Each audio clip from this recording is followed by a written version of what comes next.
Gimana ciri-ciri Allah berikan kesempatan kedua tuh seperti apa sih? Ya. Gimana tuh? Banyak kekurangannya. Saya masih cari kelebihannya belum ketemu. Ada Iya, dong. iya. Ada apa tuh? Apa? Apa sih? Jangan. Jangan lah, iya. Baik.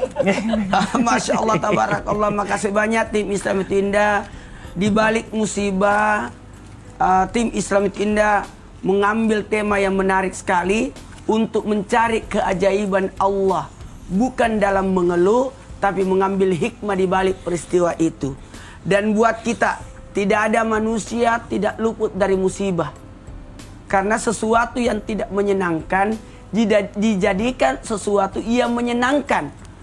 Sesuatu yang buruk tapi dibawa kepada hal yang positif. Kenapa? Ternyata Allah memberikan keajaiban yang ke-9. Apa itu? Dengan memberikan kesempatan kedua. Terus terang kepada semua yang lagi nonton Islam itu Indah, masih ingat ketika pandemi? Selama 2-3 tahun kita merasakan pandemi yang luar biasa. Ada yang korban, ada yang berguguran, dan ada yang syahid. Dan kita ini seakan-akan diberikan kesempatan hidup yang kedua.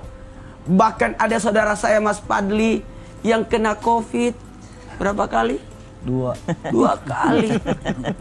Satu dirawat, satu di rumah. Gimana rasanya? Sakit. Dan ada yang meninggal dan ternyata dia masih hidup. Artinya apa? Panjang umur. Itu kesempatan kedua. Oh iya. Kenapa Allah memberikan kesempatan kedua? Nggak usah jauh-jauh cari contoh. Pada diri kita saja ini. Kita ini dunia mengalami COVID, dan yang hidup ini seakan-akan kayak film yang itu tuh, yang lagi marak itu, yang jetikan jari, ada yang setengah meninggal. Kan begitu kan? Masih ingat Termos kan? Maksudnya ya, kan ini kan. Kenapa Allah memberikan kesempatan kedua? Dengan tujuan yang pertama, untuk kembali kepada Allah lewat kalimat taubat. Untuk taubat, untuk kembali.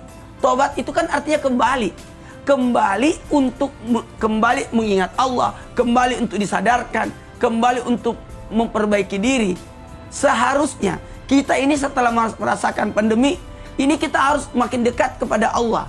Makanya Allah kasih ampunan, pengampunan, tobat, memberikan kesempatan untuk memperbaiki diri sebenarnya. Kemudian Allah memberikan keselamatan. Kesempatan kedua ini untuk supaya kita selamat, supaya dekat kepada Allah. Supaya dekat kepada Allah.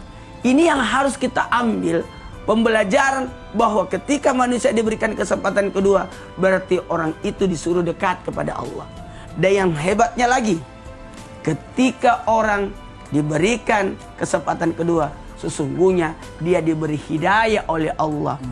Diberi hidayah, jalan untuk kembali kepada Allah. Tidak semua orang bisa dapat hidayah. Terima kasih banyak Ustadz Maulana atas penjelasannya. Mudah-mudahan orang yang mendapatkan kesempatan kedua ini menjadi orang yang lebih baik lagi dan lebih mendekatkan dirinya kepada Allah Subhanahu wa Ta'ala.